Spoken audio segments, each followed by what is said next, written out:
chegou a nossa vez. Saiu o pessoal em distanciamento social.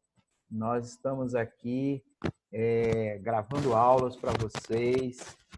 Sejam todos bem-vindos aqui ao nosso canal de curso de História, especialmente para vocês, alunos do Colégio Frei Gil, Estreito Maranhão. Então, aqui fora o professor Gilvaldo, e nós vamos trabalhar aqui com vocês, primeiro fazendo uma rápida revisão do que a gente já estudou e depois apresentando para vocês também aí novos conteúdos, tá?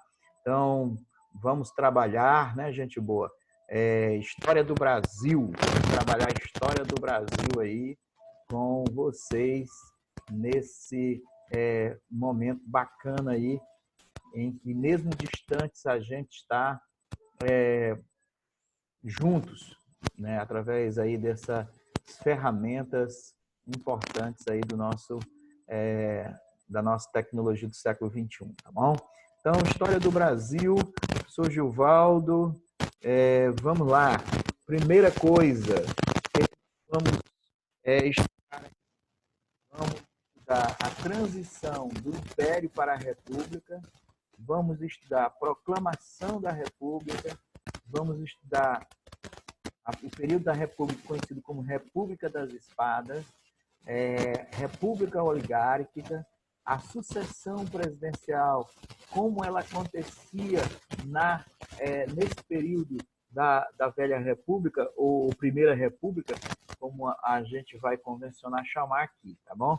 Então, vamos ver também as crises do final aí da Primeira República, tá bom? Então, sejam todos bem-vindos, um abraço a todos aí, alunos do terceiro ano. Vamos trabalhar, né, gente boa? Tá? Vamos lá. Primeiro, transição do Império para a República. Olha, isso deve especialmente aí a alguns fatores, o que a gente chama de questões, né? Esteve trabalhando ou dando oportunidade para que a República fosse proclamada. O Brasil era um império, em 1822 tornou independente, mas foi o único país da América a permanecer como império, tá? Na verdade, essa independência do Brasil mudou foi nada, tá?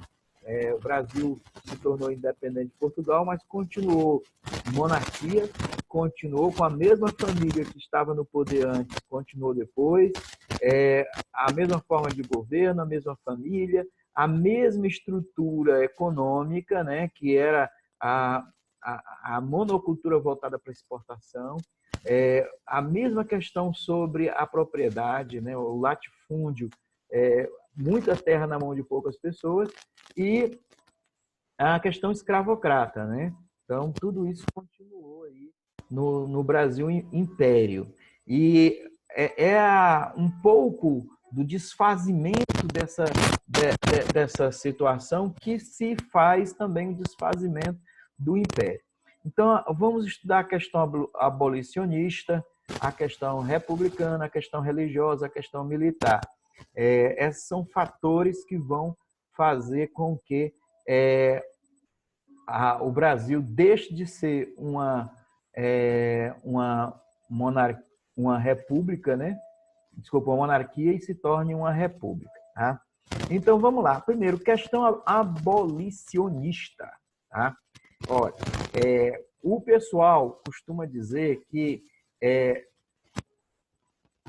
muita gente se tornou republicano porque o Brasil deixou de ser escravocrata. Então, aqueles grandes fazendeiros, produtores especialmente de café, eles tinham um lucro fantástico com a produção do café, mas utilizando a mão de obra escrava. Tá?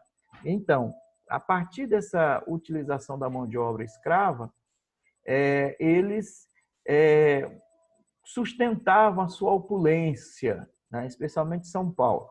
Agora, quando houve a proclamação, a abolição da escravidão, essa turma todinha se tornou republicana, né? Se tornou republicana, deixou de apoiar o Império para apoiar proclamação da República no Brasil. Então, a primeira coisa que a gente tem sempre que observar em qualquer mudança histórica é aonde está indo a elite. Se a elite estiver indo para um lado, provavelmente é aquele lado ali que vai sair vitorioso. Raramente uma transformação aconteceu no Brasil ou no mundo que não fosse patrocinada e efetivada pela elite econômica, né?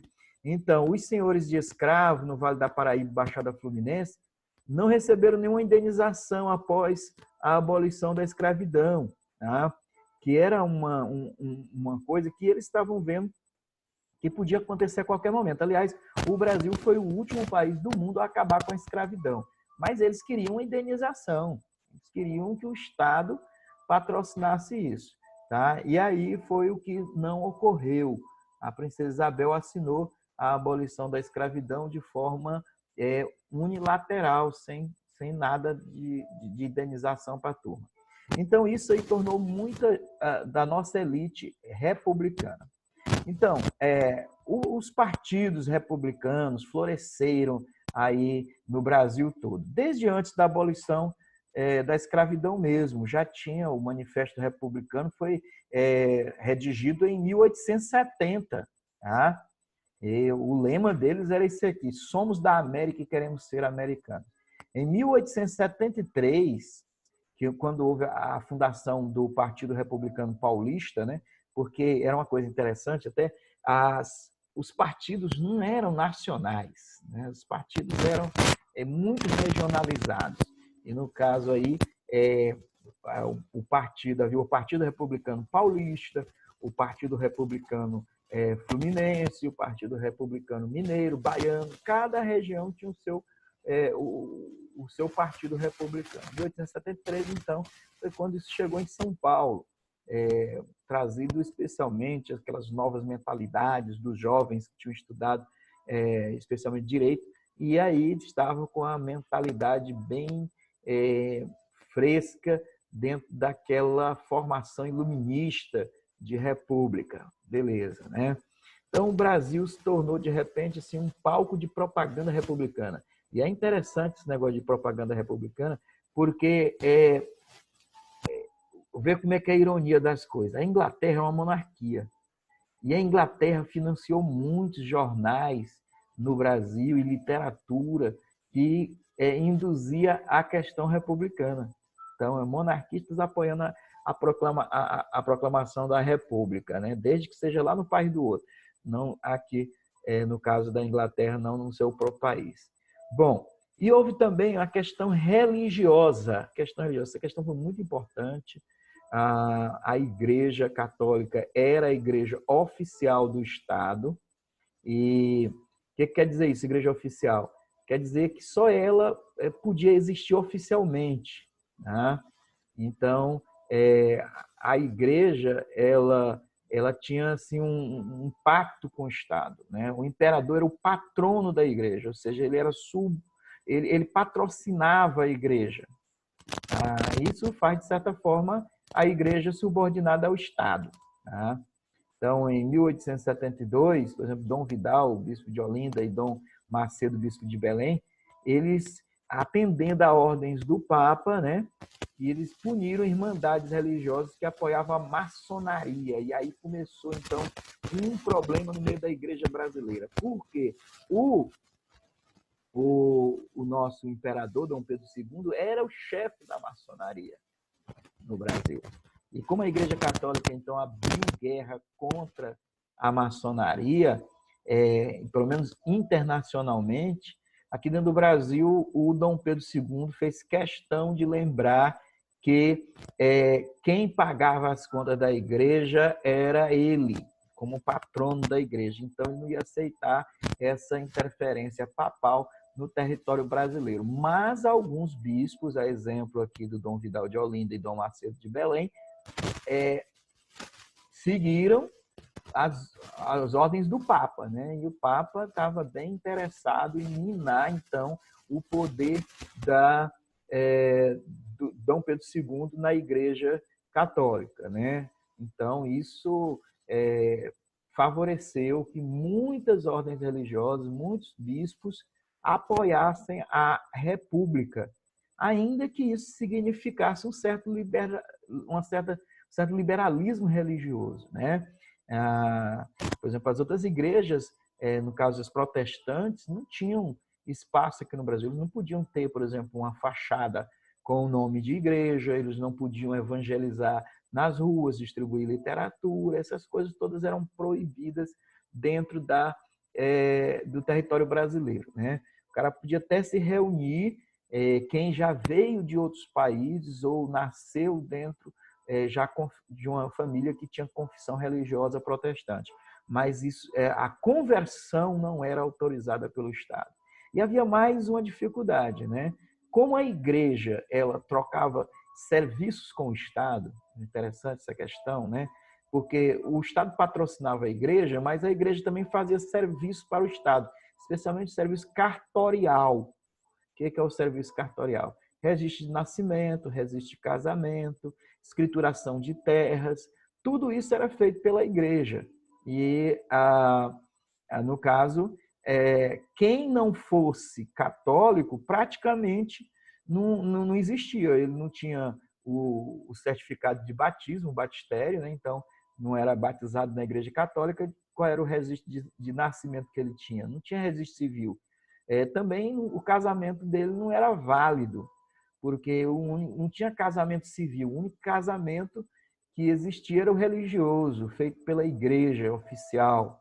Também não podia ter posse de terra, a propriedade da terra, porque o serviço cartorial de escrituração da terra era exclusivo da igreja, não tinha registro,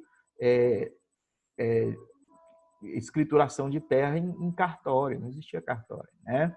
Então, pessoal, não ser católico nesse instante era realmente uma coisa de praticamente não existência, né? Praticamente, né?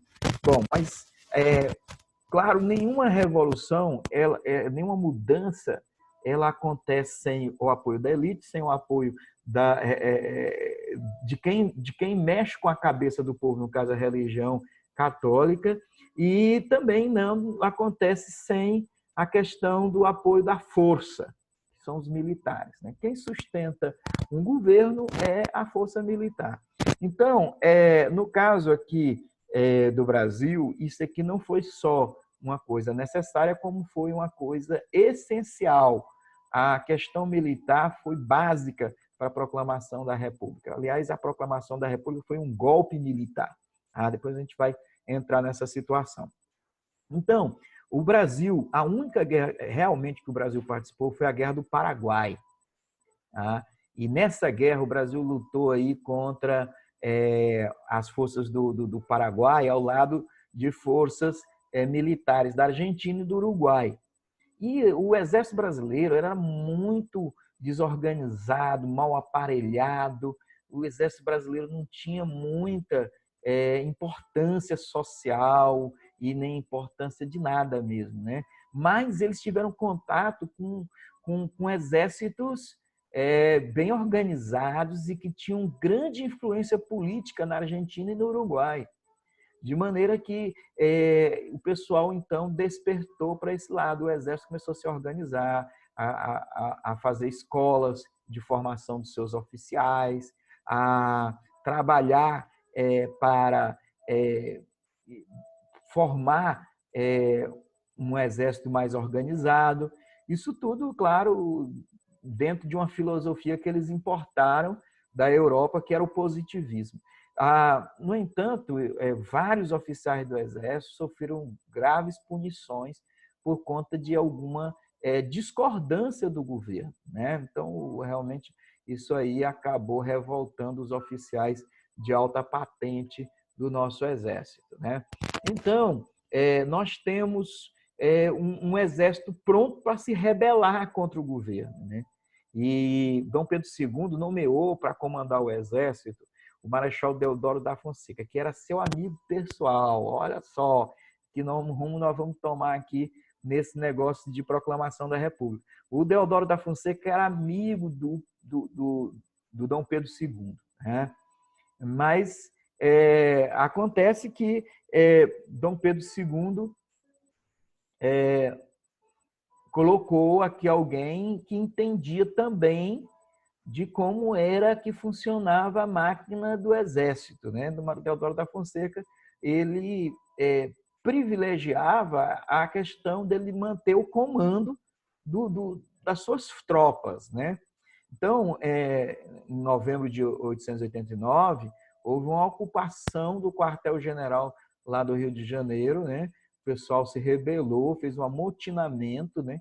Porque o pessoal aqui no Brasil chama muito de greve de militares, né? Militar não faz greve. Quando o militar para, ele se aquartela, vai todo mundo lá para o quartel e fica lá, isso é um motim, é uma revolta, né?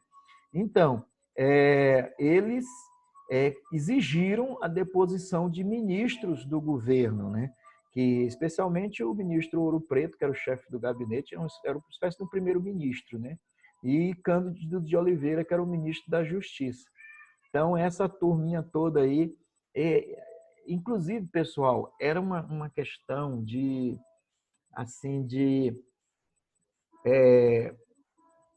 honra, né, para esse pessoal todo, porque eles estavam, tanto os religiosos, como os fazendeiros, como os políticos de uma forma geral e os militares, eles estavam muito preocupados com relação a quem iria suceder Dom Pedro II. Até havia um respeito pela figura de Dom Pedro II, mas a questão era quem iria sucedê-lo. Ele não tinha filhos homens, no caso, a sucessora era a princesa Isabel.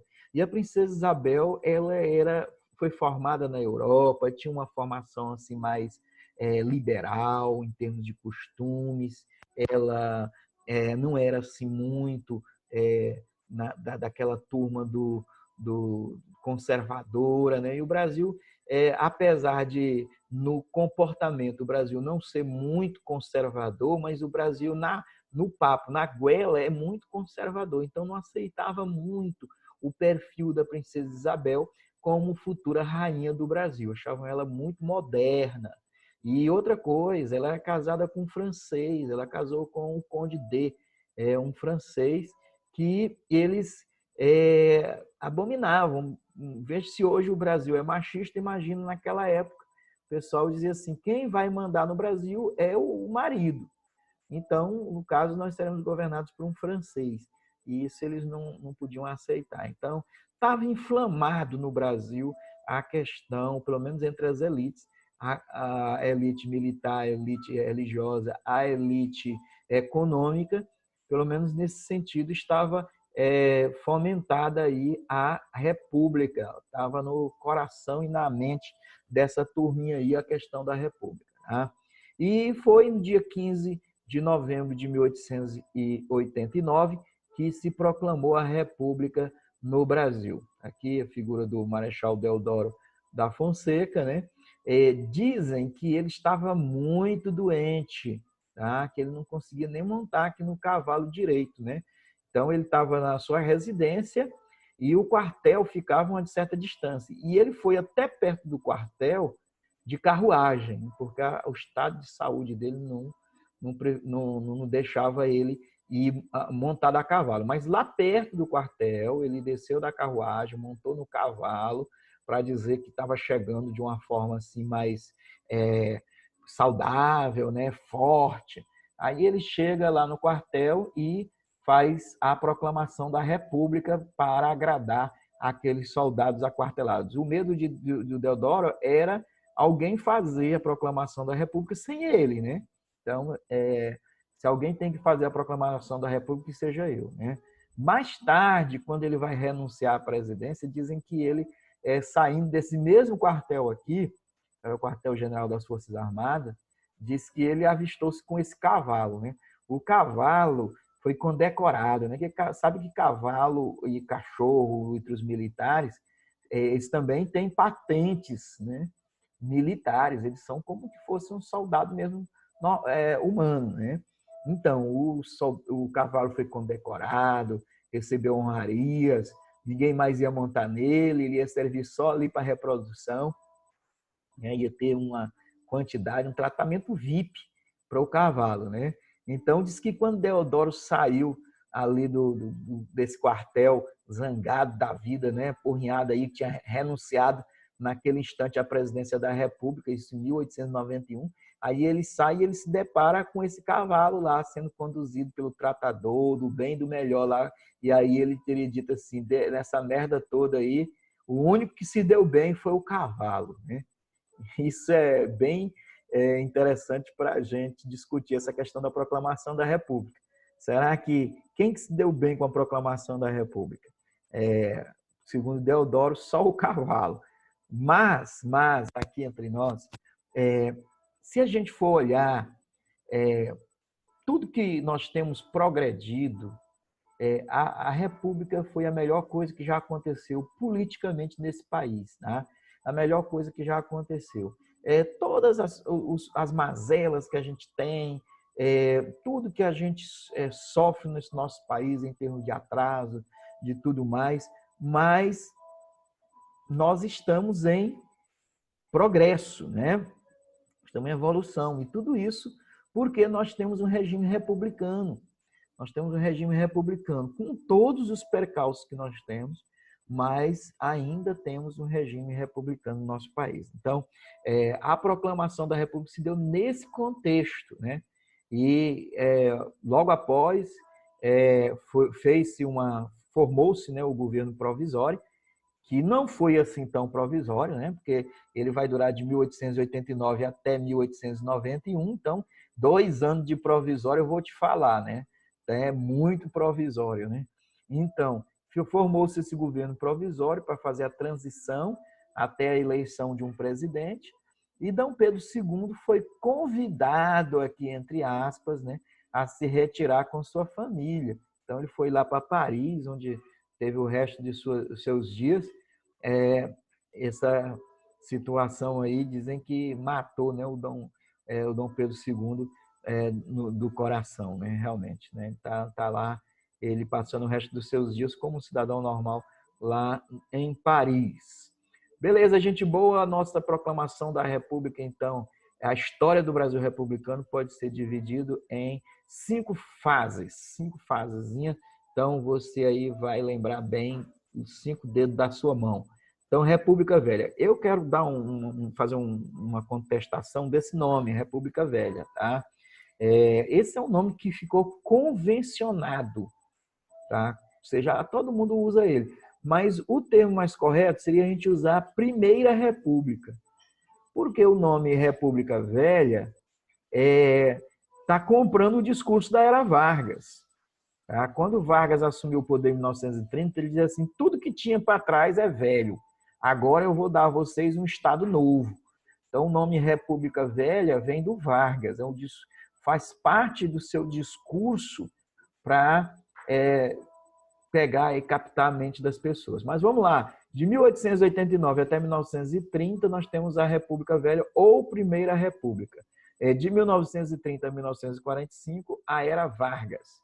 De 1945 a 1964, República Liberal. De 1964 a 1985, ditadura militar.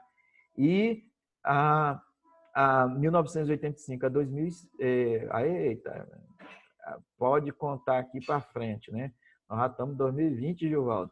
2020, nova república, tá? Até agora nós estamos nessa nova república aí, e depois, nesse ano ainda, nós vamos estudar essas coisas todas aqui. Nesse momento, nós vamos nos concentrar aqui na chamada República Velha ou Primeira República, que durou de 1889 até 1930 e pode ser dividida em 2 fases. A República das Espadas, de 1889 a 1894, só durou 5 anos, e tem esse nome porque foram presidentes militares aqui, tá? E, no caso, os militares tinham como ainda seu maior símbolo a espada, tá?